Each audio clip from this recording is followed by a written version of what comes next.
Welcome students. Previous ক্লাসে আমি রসায়নের প্রাথমিক ধারণার প্রথম ক্লাস করেছিলাম। আজ আমি দ্বিতীয় ক্লাস করাবো। আজ যেগুলো আমি পড়াবো এগুলো তোমরা ক্লাস 9-10-এ পড়ে এসেছো। তবুও আমি তোমাদের বলবো প্রত্যেকটা পয়েন্ট খাতাতে লিখে রাখবে এবং ভালো করে প্র্যাকটিস করবে। আজ আমি প্রথমে তোমাদের পড়াবো পারমাণবিক ক্রমাঙ্ক। তাহলে তোমরা হেডিং করো পারমাণবিক ক্রমাঙ্ক।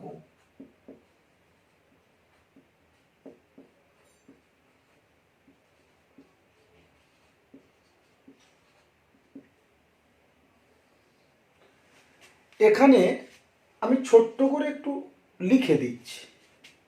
দেখো, তোমরা সবাই জানো যে পারমাণবিক ক্রমাঙ্ক ব্যাপারটা কি, যে কোনো মৌলের পরমাণুর নিউক্লিয়াসে যতগুলি প্রোটন উপস্থিত থাকে, তাই না, সেই সংখ্যাকে আমরা কি বলি? ওই মৌলের পারমাণবিক ক্রমাঙ্ক বলি। এটা আমরা পড়ে এসেছি, তবু একটা লাইন লিখে নাও। লেখো, কোনো মৌলের পরমাণুর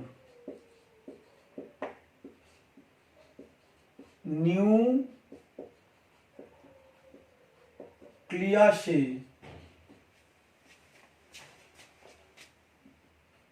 যত সংখ্যক প্রোটন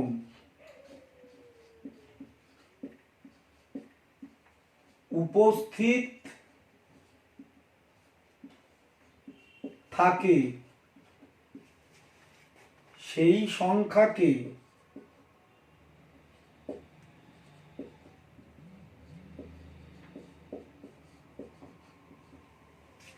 ওই মৌলের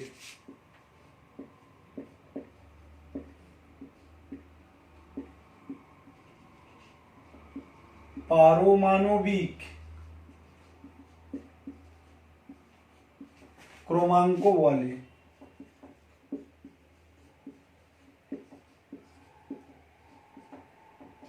ক্লিয়ার? তাহলে যা বললাম সেটা আমি লিখে দিলাম।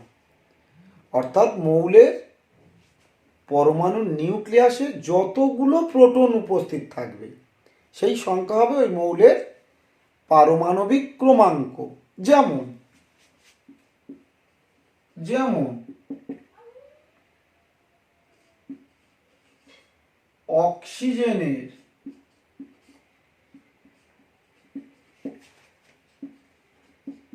পারমাণবিক ক্রমাঙ্ক ইকুয়াল টু 8, কারণ অক্সিজেনের পরমাণুর নিউক্লিয়াসে 8টা প্রোটন থাকে। সিমিলারলি আমরা নাইট্রোজেনেরও বলতে পারি। নাইট্রোজেনের পারমাণবিক ক্রমাঙ্ক ইকুয়াল টু 7, এগুলো আমরা জানি। আমরা কার্বনের পারমাণবিক ক্রমাঙ্ক জানি কত, 6। এই তাহলে এটা ক্লিয়ার। দেখো, এবারে কোনো মৌলের পারমাণবিক ক্রমাঙ্ক কিভাবে লেখা হয় সেটা আমি দেখাচ্ছি। ধরো একটা মৌল এ, এর পারমাণবিক ক্রমাঙ্ক যদি x হয়, ধরো এ মৌলের পারমাণবিক ক্রমাঙ্ক x হলে, ঠিক আছে, তাহলে আমরা কিভাবে ডিনোট করব? এক্সটা এই নিচে ডিনোট করি এরকম, এই এক্স, এইদিকে এক্সটা দিয়ে দিই নিচে, এদিকে দিতে পারি বা এদিকে দিতে পারি, কিন্তু এটা কোথায় দেব? নিচে। ঠিক আছে, এই নিচে দেওয়া মানে এটা পারমাণবিক ক্রমাঙ্ক বোঝায়। যেমন অক্সিজেনের আমরা 8 বলেছি, তাহলে অক্সিজেনের এখানে 8 দেব। ঠিক আছে, বা এ সাইডেও দিতে পারি। তাহলে এটা কি বোঝাচ্ছে? পারমাণবিক ক্রমাঙ্ককে নির্দেশ করছে। ক্লিয়ার? বোঝা গেল? এবার আমি পড়াবো মৌলের পারমাণবিক ভর সংখ্যা। এটাও জানা দরকার, এটাও তোমরা শিখে এসেছো। ঠিক আছে, তাহলে আমি এখানে লিখছি মৌলের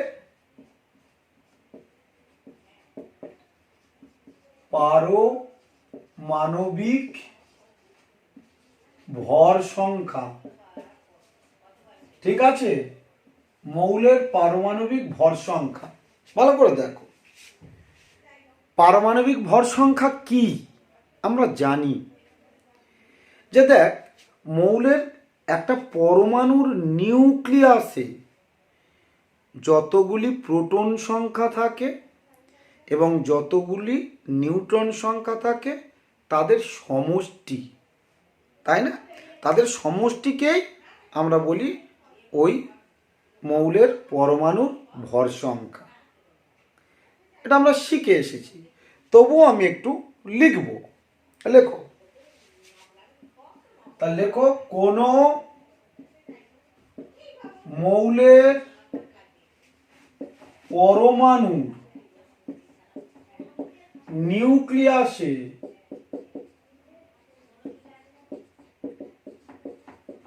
উপস্থিত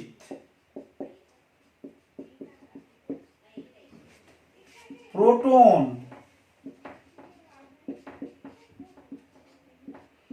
এবং নিউট্রন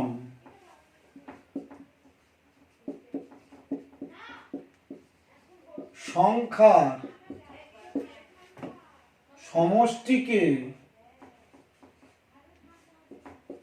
সমষ্টিকে ওই মৌলের পারমাণবিক ভর সংখ্যা বলে। ক্লিয়ার? তাহলে এখানে কি বললাম? কোন মৌলের পরমাণুর নিউক্লিয়াসে উপস্থিত প্রোটন এবং নিউট্রন সংখ্যার সমষ্টিকে ওই মৌলের পারমাণবিক ভর সংখ্যা বলে। তাহলে এই জায়গাটা যেন মাথায় থাকে। আচ্ছা, যেমন আমি বলছি, যেমন ধরো সাধারণ হাইড্রোজেনের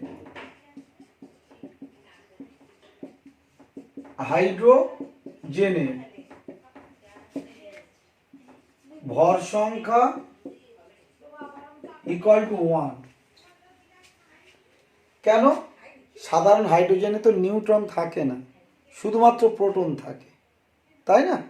সাধারণ হাইড্রোজেনে নিউট্রন অনুপস্থিত থাকে, অনলি প্রোটন থাকে। এটা একটু জেনে রাখবে। ঠিক আছে, তাহলে আমরা প্রথমে শিখলাম পারমাণবিক ক্রমাঙ্ক ব্যাপারটা কি, তারপরে শিখলাম ভর সংখ্যা।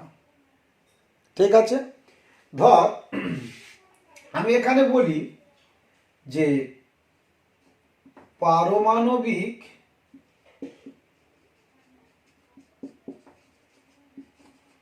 ভর সংখ্যা কে আমরা বললাম, ধর এ বললাম। কি বললাম? এ। তাহলে একটা মৌলের পারমাণবিক ভর সংখ্যা ধরলাম এ, আর পারমাণবিক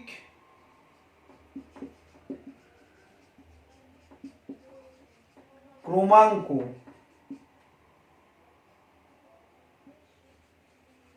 ইকুয়াল টু ধরলাম জেড। ঠিক আছে, এটা একটা মৌল। কোন মৌলের? না, এক্স মৌলের।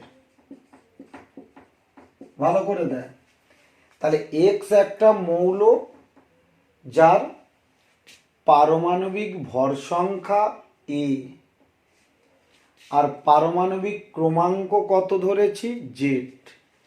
তাহলে এই মৌলটাকে কিভাবে আমরা নির্দেশ করব? তাহলে আমি বলেছি এই এক্স নিচে সবসময় পারমাণবিক ক্রমাঙ্ক জেড,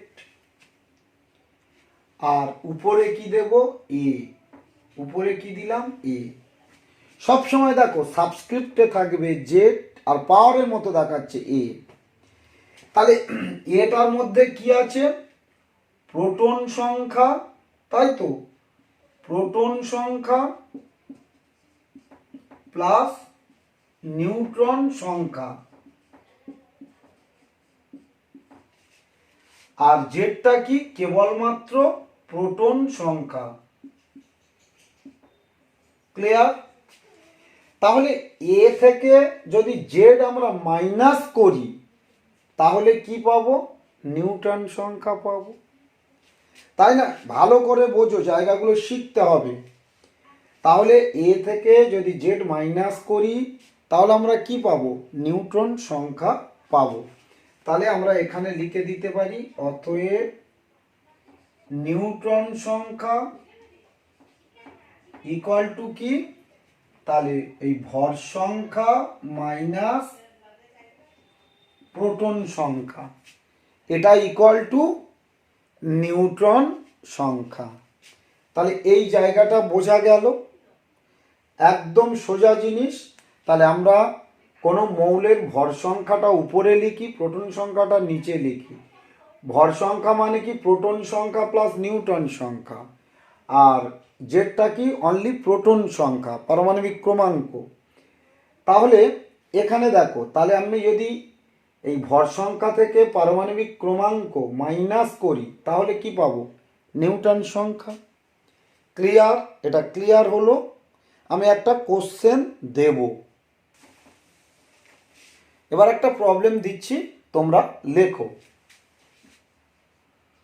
লেখো যে U23892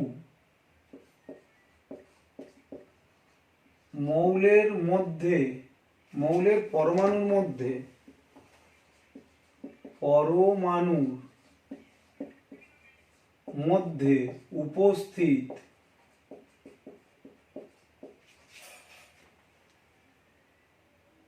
প্রোটন, ইলেকট্রন এবং নিউট্রন সংখ্যার মান নির্ণয় করো। ঠিক আছে? তাহলে দেখো এই নিচে যেটা আছে আমরা জানি এটা কি, প্রোটন সংখ্যা বা পারমাণবিক ক্রমাঙ্ক। তাহলে আনসারটা কি বলছি, প্রোটন সংখ্যা সমান 92। তাহলে আমরা জানি কোন পরমাণু সর্বদা নিস্তড়িত হবে বা পরমাণু নিস্তড়িত হয়। তাহলে পরমাণু নিস্তড়িত হয় মানে কি, পরমাণুর মধ্যে যতগুলো প্রোটন থাকে ঠিক ততগুলি ইলেকট্রন থাকে, তাই না? তাহলে ইলেকট্রন সংখ্যা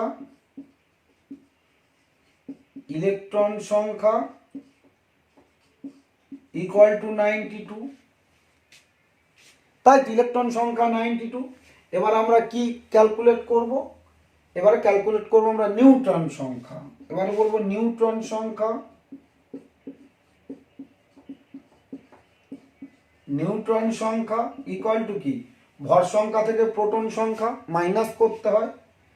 তাহলে 238 মাইনাস 92 ইকুয়াল টু কত, 6 9 13 এখানে হচ্ছে 4 146। তাহলে এভাবে যদি কোনো কোশ্চেন আসে আমরা খুব সহজে তার সলভ করতে পারবো। তাহলে এটা ক্লিয়ার হয়ে গেল। এবারে আমি আইসোটোপ এবং আইসোবার কি ও দুটো একটু বলবো, কারণ আইসোটোপ আবিষ্কার হওয়ার পরে দেখো ডাল্টন যে তার থিওরি দিয়েছিলেন, যে বলেছিলেন একই মৌলের পরমাণুগুলির ধর্ম এবং ভর অভিন্ন হবে, সেটা ভুল প্রমাণিত হয়েছে। বা আইসোবার আবিষ্কার হওয়ার পরে ডাল্টন বলেছিলেন যে ভিন্ন মৌলের পরমাণুর ভর ভিন্ন হবে, সেটাও ভুল প্রমাণিত হয়েছে, তাই না? তাহলে আমাদের জানতে হবে আইসোটোপ এবং আইসোবারটা কি, তাহলেই তো ব্যাপারটা আমরা বুঝতে পারবো। তাহলে প্রথমে লেখো আইসোটোপ। আইসোটোপ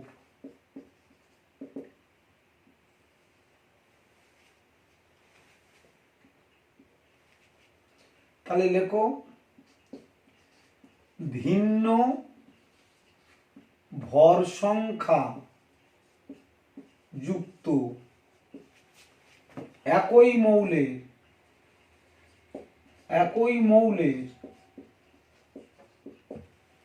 পরমাণুগুলিকে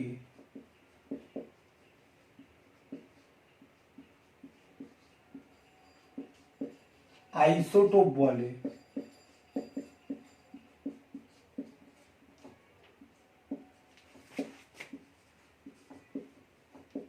ভালো করে দেখো, আমি কি বললাম? ভিন্ন ভর সংখ্যা যুক্ত একই মৌলের পরমাণুগুলিকে আইসোটোপ বলে। একই মৌল মানে কি? তাদের প্রোটন সংখ্যা সেম। প্রোটন সংখ্যা না সেম হলে একই মৌল হয় না। যখন আমি বলছি যে একই মৌল, তার মানে তাদের প্রোটন সংখ্যা সেম, একই, কিন্তু তাদের ভর সংখ্যা আলাদা। যেমন আমি উদাহরণ দিচ্ছি, দেখো, যেমন এই সাধারণ হাইড্রোজেন, এই ডয়টেরিয়াম, আর এই তোমার ট্রিটিয়াম বলি। তাহলে দেখো এদের একই মৌল, তাই এদের প্রোটন সংখ্যা সেম, তাহলে কিন্তু এদের ভর সংখ্যা আলাদা। তাহলে এই 3 আইসোটোপ কার? এই হাইড্রোজেনের আইসোটোপ। এরা কি? হাইড্রোজেনের আইসোটোপ। ক্লিয়ার? আমরা অক্সিজেনের বলি কি? ধরো O16, এখানে আছে 16, 8, O17, 8, O18, 8, এগুলো অক্সিজেনের আইসোটোপ। এটা কার আইসোটোপ? অক্সিজেনের আইসোটোপ। আমরা যদি কার্বন বলি, দেখো এই C12 এবং C14, এ দুটো কার আইসোটোপ? কার্বনের আইসোটোপ। বোঝা গেল? তাহলে আইসোটোপ ব্যাপারটা আমরা বুঝে গেলাম। আইসোটোপ কারা হবে? না একই মৌলের পরমাণু হবে, কিন্তু যাদের ভর সংখ্যা ভিন্ন হবে। তাহলে এই জায়গাটা ক্লিয়ার? এবারে আমি তোমাদের বলবো আইসোবার কি। আইসোবার কি এইটা আমি লিখে দেব। তাহলে লেখো আইসোবার।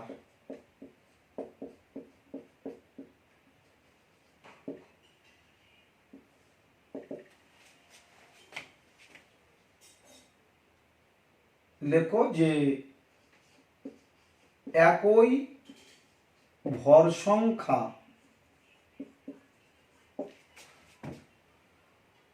যুক্ত বিভিন্ন মৌলের পরমাণু গুলিকে আইসোবার বলে। ভালো করে দেখো, তাহলে একই ভর সংখ্যা যুক্ত, ভর সংখ্যাটা সেম হবে, কিন্তু মৌলের পরমাণুগুলো আলাদা, মৌলগুলো আলাদা এবং তার পরমাণুগুলো আলাদা হবে।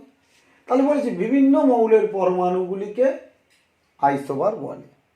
একই ভর সংখ্যাযুক্ত বিভিন্ন মৌলের পরমাণু। যেমন দেখো আমি এখানে বলছি আর্গন, আর্গন আমরা জানি 18, এখানে জানি 40। আবার পটাশিয়াম 18, এখানে 40। তাহলে আর্গন এবং পটাশিয়াম এদেরকে আমরা কি বলতে পারি? আইসোবার। এরা কি? এরা আইসোবার। ঠিক আছে, ধর আমি এইটা বললাম, এই ধর বিসমাথ 83, আর উপরে বললাম তোমার 208 ধরো বললাম। আবার আমি যদি বলি লেড পিবি 82, এখানে বললাম 208। তাহলে এই বিসমাথ আর লেড এরা কি হবে? এরা আইসোবার। ভালো করে এদিকে লক্ষ্য করো, এদের ভর সংখ্যা সেম কিন্তু মৌলগুলি আলাদা, তাই এদের পারমাণবিক ক্রমাঙ্ক আলাদা। তাহলে এই জায়গাটা তোমরা বুঝতে পারলে, তোমাদের আইসোটোপ এবং আইসোবারের কনসেপ্টটা ক্লিয়ার হয়ে গেল। এবারে আমরা শেখাবো যে আইসোটোপের গড় পারমাণবিক ভর কিভাবে নির্ণয় করা হয়। ঠিক আছে, এটা তাহলে আমি মুছে দিলাম। এবার আমরা তোমাদের বলছি যে আইসোটোপের গড় পারমাণবিক ভর কিভাবে আমরা নির্ণয় করব। ঠিক আছে, তাহলে এখানে হেডিং করব, কোন মৌলের বিভিন্ন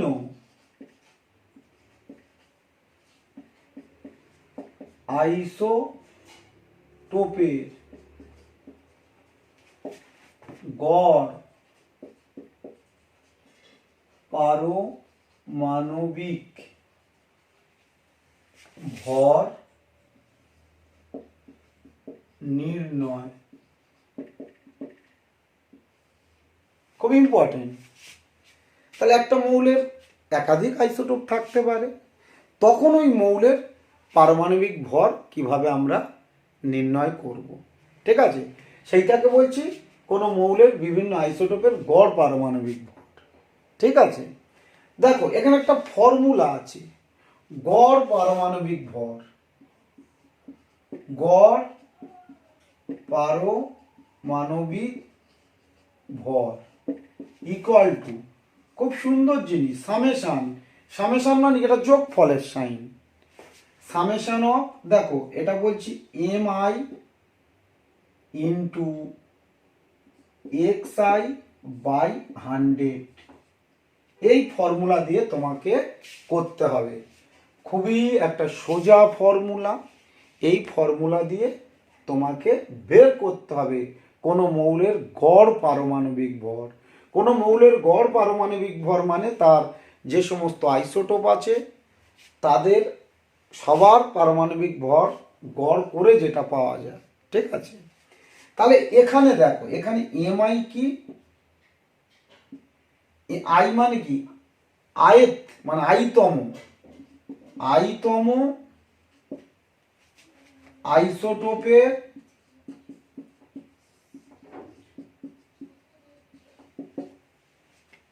ভর। ঠিক আছে, আইতম আইসোটোপের পারমাণবিক ভর আইতম।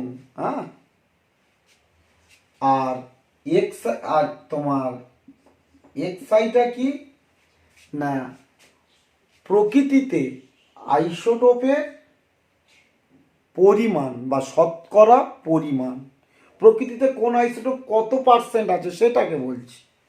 তাহলে এক্স আই কি বলছি না, প্রকৃতিতে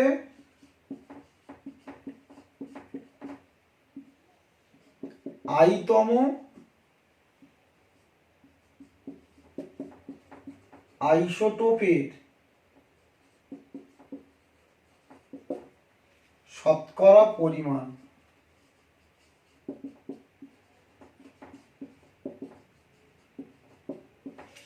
দেখ, যেমন অক্সিজেনের আমি দুটো আইসোটোপ ধরছি, O16 O18।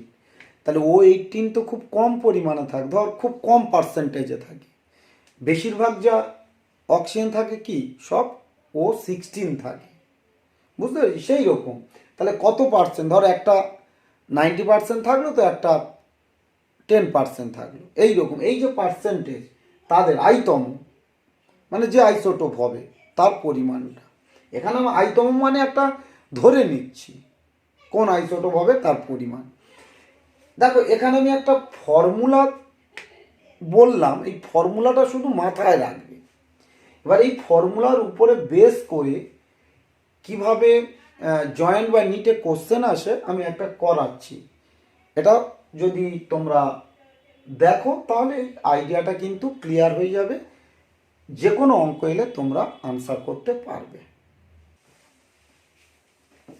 দেখো এখানে আমি একটা প্রবলেম বলছি, লেখো এ মৌলের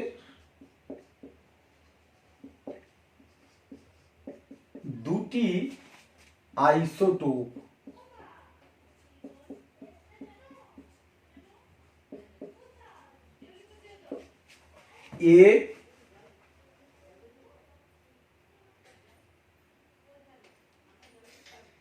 A20 এবং A25, দুটো আইসোটোপ। কি বললাম? A20 এবং A25, যাদের প্রকৃতিতে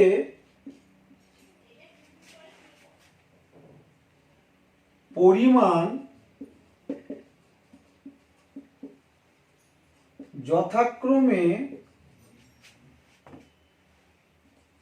80% এবং 20%। ঠিক আছে, এবার বলছে এ মৌলের গড় পারমাণবিক ভর নির্ণয় করো।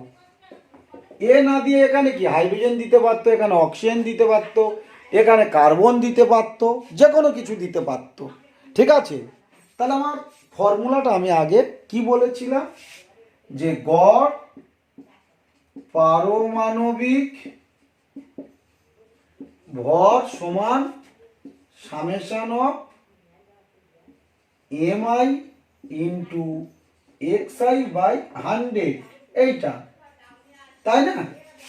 তাহলে এখানে আমরা কি বলছি, গড় পারমাণবিক ভর ইকুয়াল টু, প্রথমটা কত 20, এর ভর 20 ইন্টু কি কত পার্সেন্ট 80%, 80/100 প্লাস সামেশন টু, দ্বিতীয়টার ভর কত 25 ইন্টু কত কত পার্সেন্ট আছে, এটা 20%, 20/100।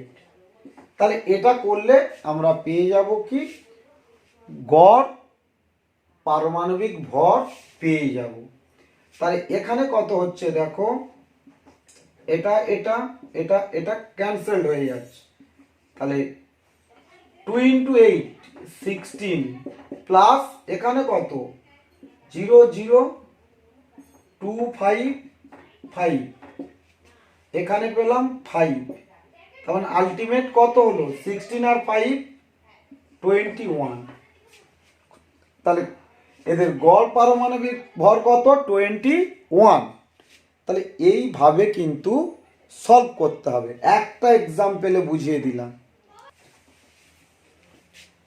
এবার আমি পড়াবো গে-লুসাকের গ্যাস আয়তন সূত্র। এটা একটু দেখ, এটাও তোমরা পড়ে এসছো। লেখো গে-লুসাকের গ্যাস আয়তন সূত্র। ঠিক আছে, দেখো আমি এখানে একটু লিখে দিই। এখানে লেখো স্থির উষ্ণতা এবং চাপে, এটা দিয়ে শুরু করব আমরা। স্থির উষ্ণতা এবং চাপে গ্যাসীয় বিক্রিয়ক পদার্থগুলি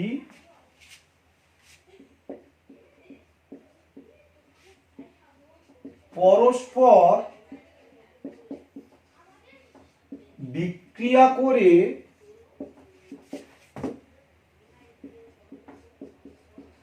গ্যাসীয় বিক্রিয়াজাত পদার্থ উৎপন্ন করলে বিক্রিয়ক এবং বিক্রিয়াজাত পদার্থগুলি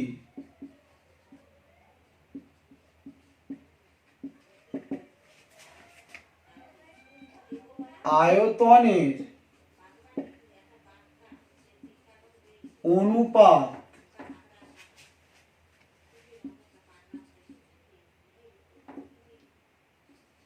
একটি সরল অনুপাত হবে। ঠিক আছে, খুব ইন্টারেস্টিং। দেখো, স্থির উষ্ণতা এবং চাপে গ্যাসীয় বিক্রিয়ক পদার্থগুলি পরস্পর বিক্রিয়া করে গ্যাসীয় বিক্রিয়াজাত পদার্থ উৎপন্ন করলে বিক্রিয়ক এবং বিক্রিয়াজাত পদার্থগুলির আয়তনের অনুপাত একটি সরল অনুপাত হবে। যেমন ধর হাইড্রোজেন একটা গ্যাস প্লাস ক্লোরিন একটা গ্যাস, এরা রিয়াকশন করে HCl গ্যাস তৈরি করলো। তাহলে এদের আয়তন কি? কিছু নেই, মানে 1। তাহলে ধর ভি আয়তন। এদের আয়তন কি? এটাও 1 মোল, এটাও কি ভি আয়তন। এটা 2 মোল, এটা কত? 2V আয়তন। তাহলে এদের আয়তনের অনুপাত কি হচ্ছে? H2, দেখো H2:Cl2:HCl, এদের আয়তনের অনুপাত কি হচ্ছে? না, ভিভি কেটে গেল, 1:1:2। তাহলে 1:1:2 এটা কি? একটি সরল অনুপাত। এটি একটি সরল অনুপাত। ক্লিয়ার? এটি একটি কি অনুপাত? সরল অনুপাত। তাহলে ব্যাপারটা ক্লিয়ার। গেলুসাক যা বলেছিল এটুকু বলেছিল যে গ্যাসীয় বিক্রিয়ক পদার্থগুলি বিক্রিয়া করে যদি গ্যাসীয় বিক্রিয়াজাত পদার্থ উৎপন্ন করে তাহলে সকল বিক্রিয়ক এবং বিক্রিয়াজাত পদার্থের আয়তনের অনুপাত একটি সরল অনুপাত হবে। তাহলে এই জায়গাটা আমাদের ক্লিয়ার হয়ে গেল। 1, 2, 1 এগুলো কি? সরল অনুপাত। তাহলে ক্লিয়ার। এবার আমি পড়াবো বার্জেলিয়াসের প্রকল্প। এটাও দরকার, পরীক্ষায় আসে না, তবুও জানতে হবে। লেখো যে বার্জেলিয়াসের প্রকল্প। বার্জেলিয়াস কি বললেন? উনি বললেন একই উষ্ণতা ও চাপে সম আয়তন সকল গ্যাসের মধ্যে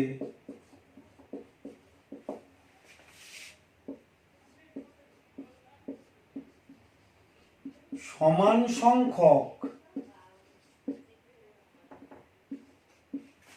পরমাণু উপস্থিত থাকে।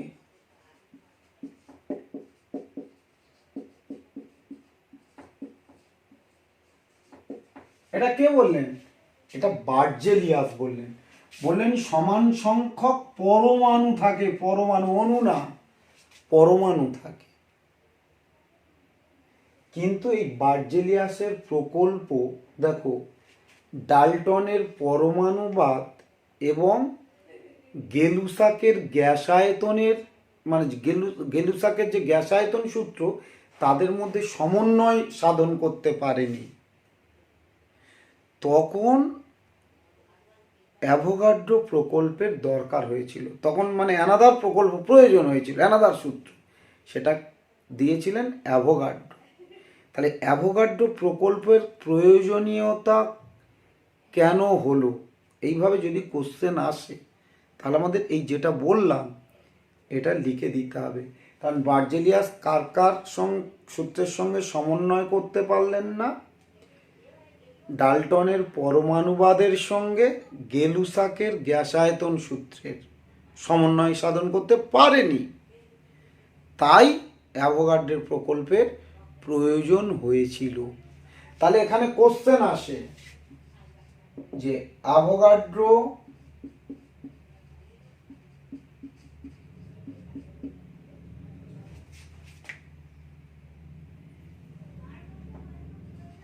প্রকল্পের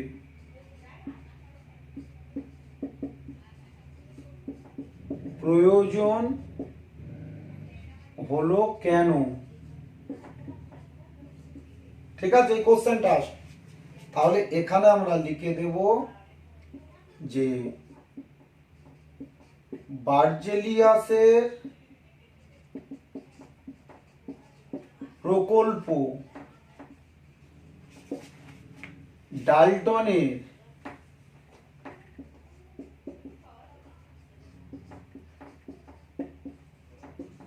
পরমাণুবাদের সঙ্গে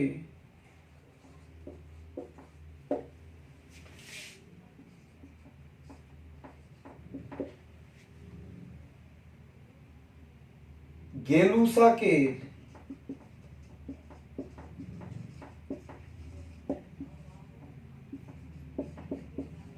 গ্যাসায়তন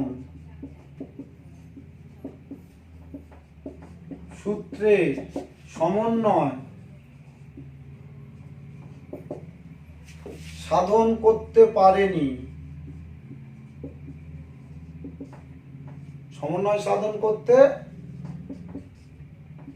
পারে না, তাই অ্যাভোগাড্রো প্রকল্পের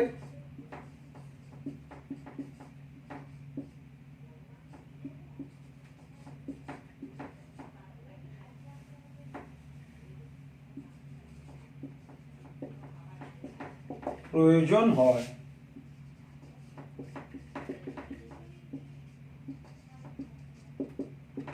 ঠিক আছে, তাহলে ক্লিয়ার যে বার্জেলিয়াসের প্রকল্প ডাল্টনের পরমাণুবাদের সঙ্গে গেলুসাকের গ্যাসায়তন সূত্রের সমন্বয় সাধন করতে পারে না, তাই অ্যাভোগাড্রো প্রকল্পে প্রয়োজন হয়। তাহলে এই পর্যন্ত যা পড়ালাম আশা করি সবাই বুঝতে পেরেছো, কারোর কোনো প্রবলেম নেই। আমি এটা মুছে দিলাম। এবার আমি পড়াবো অ্যাভোগাড্রোর প্রকল্প। তাহলে হেডিং করো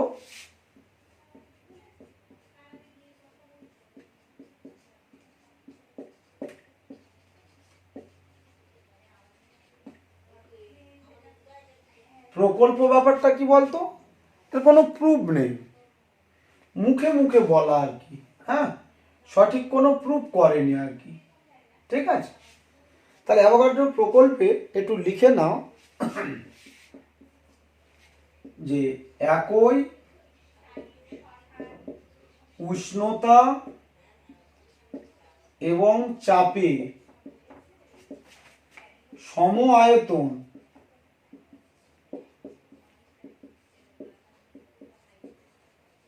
সকল গ্যাসের মধ্যে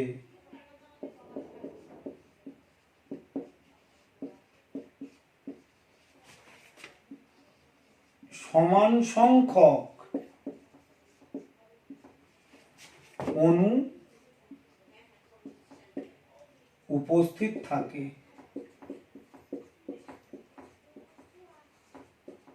ভালো করে দেখ, এখানে অণু, ঠিক আছে, আর বার্জেলিয়াস বলেছিল পরমাণু, অ্যাভোগাড্রো বলল অণু উপস্থিত থাকে, সমান সংখ্যক অণু উপস্থিত থাকে। ক্লিয়ার? এটা আমরা জানি।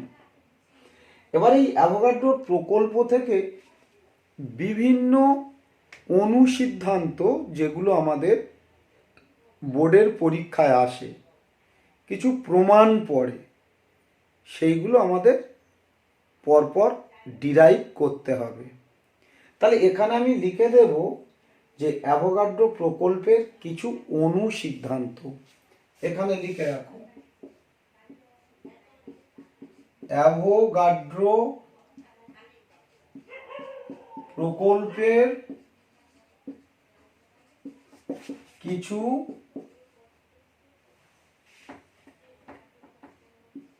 অনুসিদ্ধান্ত।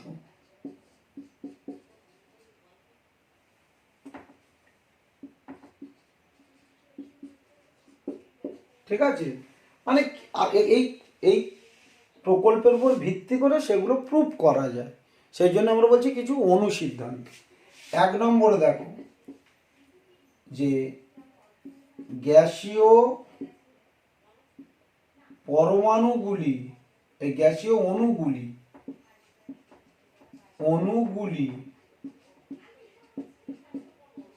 দ্বিপারমাণুক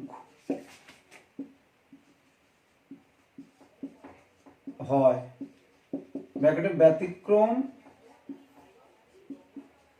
নিষ্ক্রিয় গ্যাস।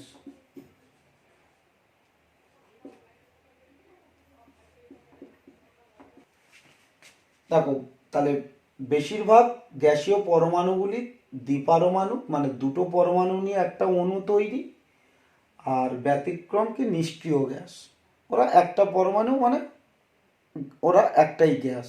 ঠিক আছে? এখানে দেখ, এরপরে আমরা লিখব যে এনটিপিতে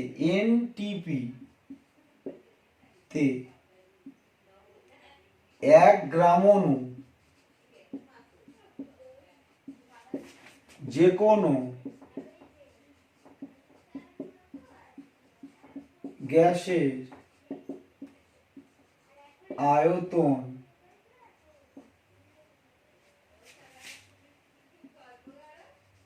সমান হয়,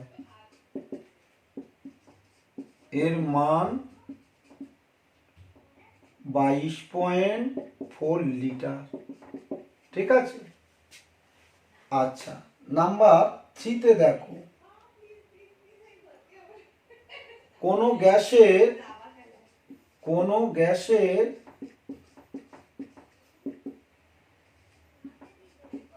আণবিক ভর উহার বাষ্প ঘনত্বের দ্বিগুণ হয়।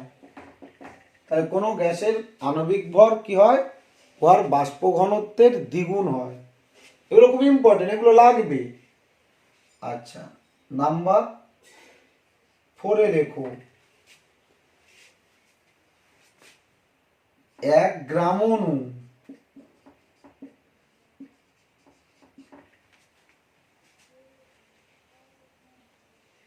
বা 1 মোল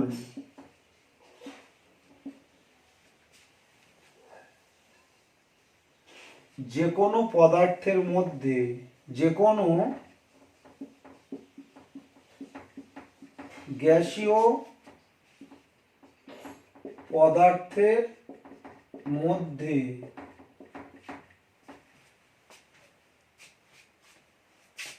সমান সংখ্যক অণু উপস্থিত থাকে।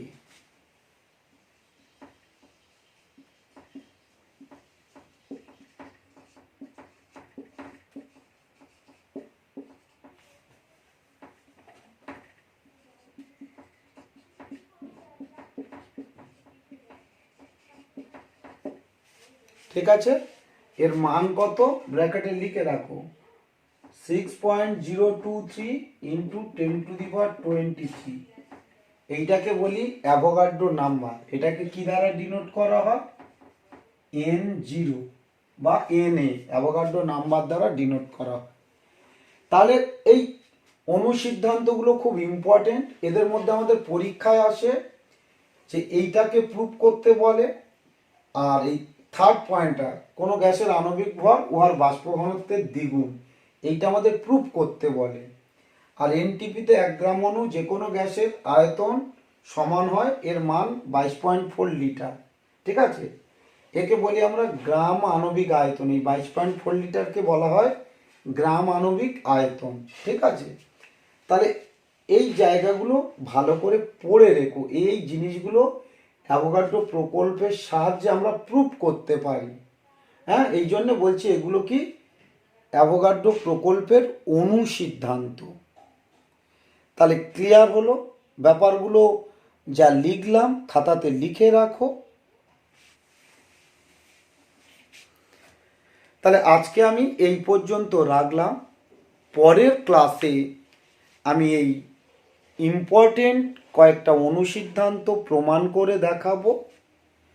তারপর মূল কনসেপ্টের উপরে যে সমস্ত প্রবলেম আসে সেই প্রবলেমগুলো নিয়ে আমি ডিসকাস করব। পরের ক্লাসটা খুব ইম্পর্টেন্ট ক্লাস হবে। তাহলে আজ আমি এই পর্যন্ত রাখলাম।